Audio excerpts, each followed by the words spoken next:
दिन आ रहे हैं डांस करने। भाई साहब 3 लोग आगे डांस करने। ठीक, चलो चलो चलो चलो चलो।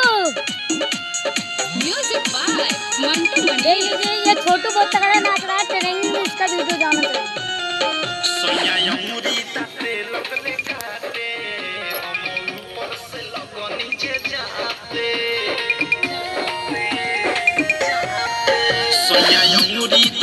लगले काटे हम ऊपर से लगनी जे जाते बाते रात के बात रहे कुछो न बुझात काबू भइल न जवानी गरम पर बैठल रही के राके हम पवन हमके बैठल रही के राके हम बैठल रही के राके हम पवन हमके बैठल रही के राके हम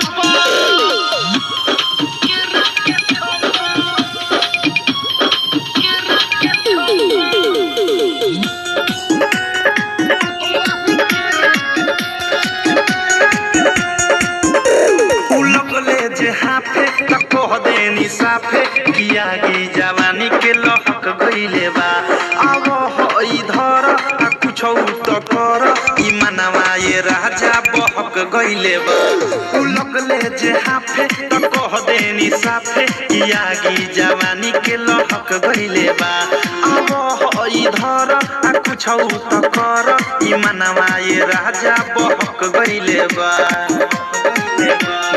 खैनी उनकर नासा में रहनी उहे भइल जवन हम सखी चाहनी लागल नाही शरम काम कैनी कुकरम कहनी दुनु हाथ फेरा दुनु बम पर बैठल रही के राके हम बैठल रही के राके हम बैठल रही के राके हम बैठल रही के राके हम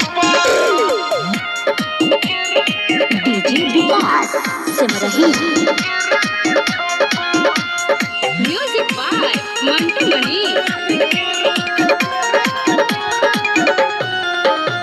केवारी के पीछे कसर गईनी नीचे हम रहनी ये सखी राते नाइटी में हो पानी पानी भेनी छुआ तनी देनी मजा लेनी गजबे वैरायटी में हो केवारी के पीछे कसर गईनी नीचे हम रहनी ये सखी राते नाइटी में हो पानी पानी भेनी छुआ तनी देनी मजा लेनी गजबे वैरायटी में हो लेते रहले उ हल्का में हमें जाते खलका में रुक डांस कर लोग आए इधर।